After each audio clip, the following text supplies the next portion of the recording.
দুজন পুলিশকে গুলি চালালো লিমা, তারপর পালিয়ে গেল। সারা রাত কেটে গেল, কিন্তু সেই সাজ্জাকের কোনো খোঁজ পাওয়া গেল না। বরং আমরা এই মুহূর্তে জানতে পারছি আরো একজন চরিত্র রয়েছে, আব্দুল। এই আব্দুলই নাকি এই বন্দুকের ব্যবস্থা করে দিয়েছিল। কোথায় গেল সেই সাজ্জাক, কোথায় গেল আব্দুল?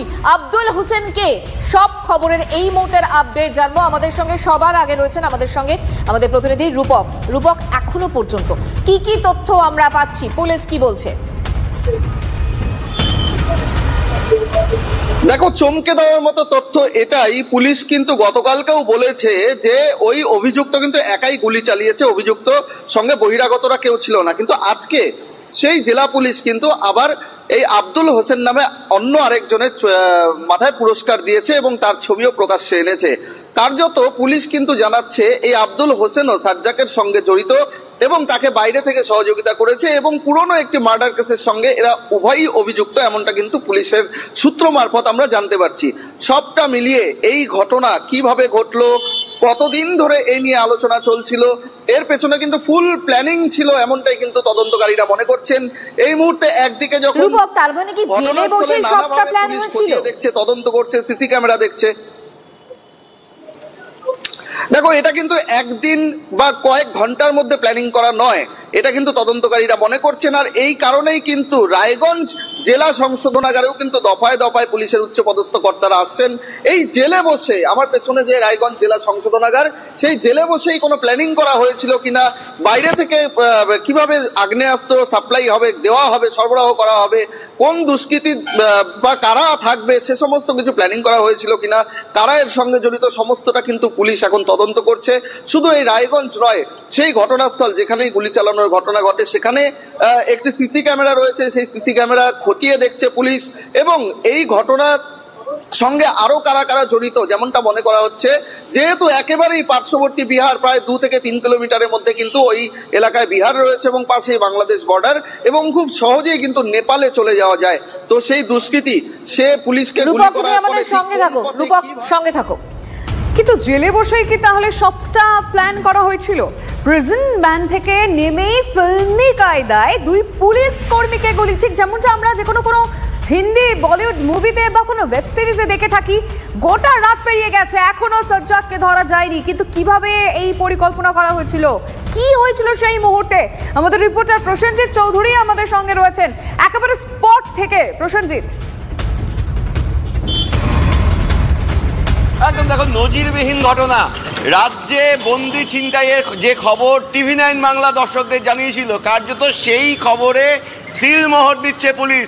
গতকাল রাতে পুলিশ প্রথমে বলেছিল অন্য কেউ ছিল না, অভিযুক্ত কোনোভাবে বন্দুক পেয়েছিল, সে গুলি চালায়, কোথাও বন্দি ছিনতাইয়ের ঘটনা ঘটেনি।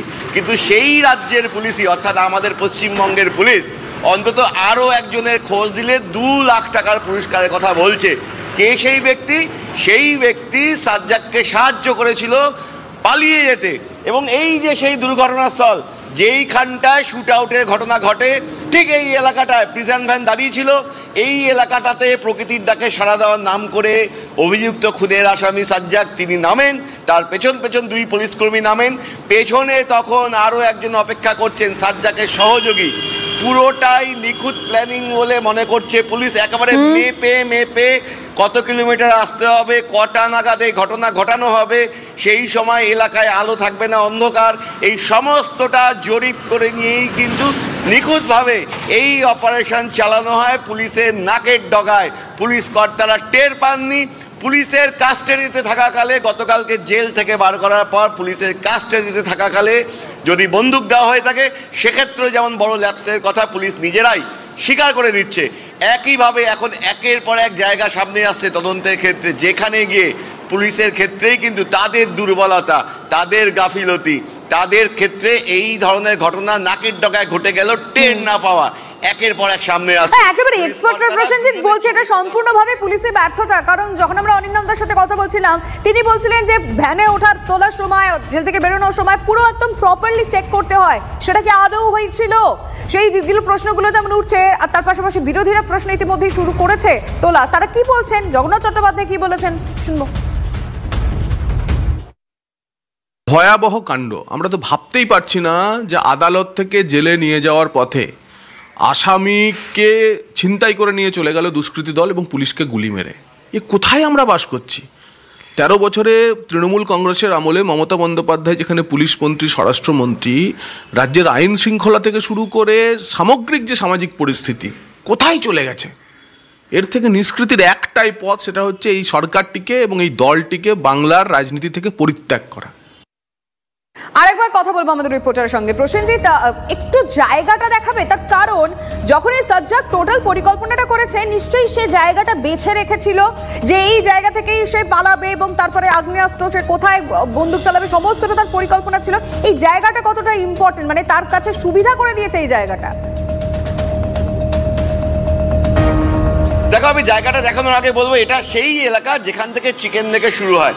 এই যে কর্ডন করে রাখা আছে, এই এলাকাটায় প্রিজন ভ্যান দাঁড়িয়ে ছিল। এটা পাঞ্জিপাড়ার কালীবাড়ির এলাকা এবং এই এলাকা থেকে খুব কাছেই কিন্তু বাংলাদেশ সীমান্ত, অন্যদিকে একদম কাছে ঠিক এই দিকটা বিহার সীমান্ত এবং কিছুটা এগোলে খুব সহজে নেপালে চলে যাওয়া যায়। ফলে সব মিলিয়ে কিন্তু নিখুঁত প্ল্যানিং ছিল। আবারও বলছি, পুলিশ কর্তারা মনে করছেন নিখুঁত প্ল্যানিং করে এই এলাকাটাকে বেছে নেওয়া হয় যাতে খুব সহজে এ রাজ্যের পুলিশের আওতার বাইরে চলে যাওয়া যেতে পারে।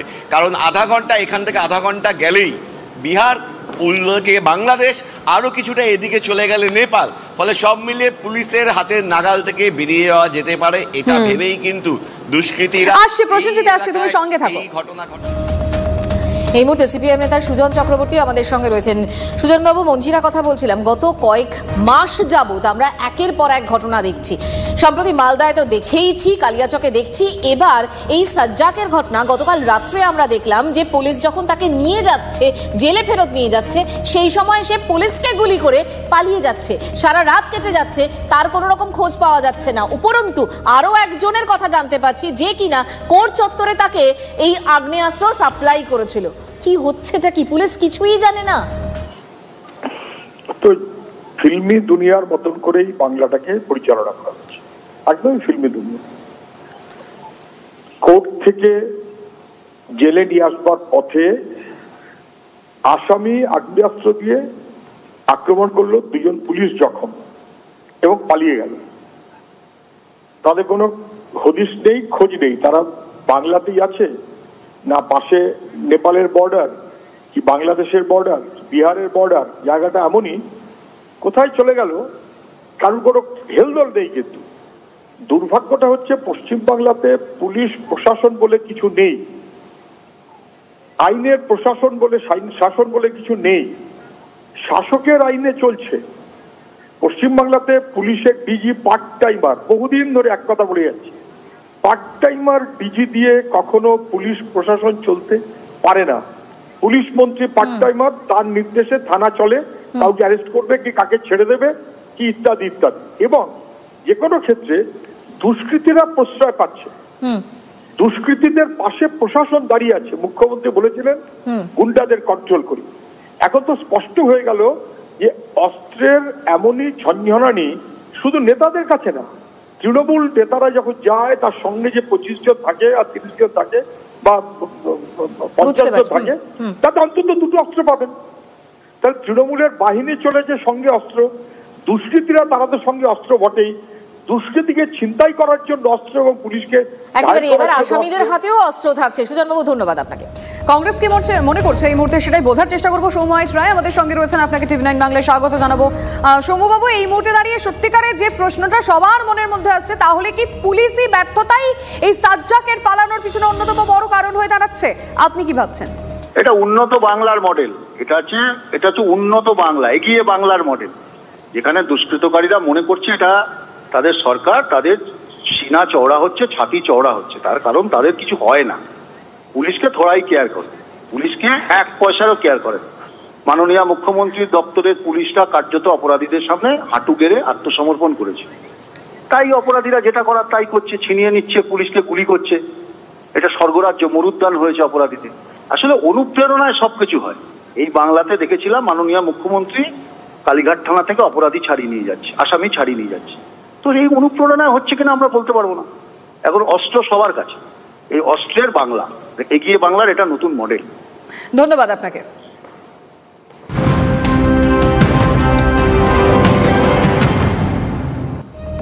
সাজ্জাককে খুঁজে পাওয়া যাচ্ছে না, আবার এদিকে জাকির, মানে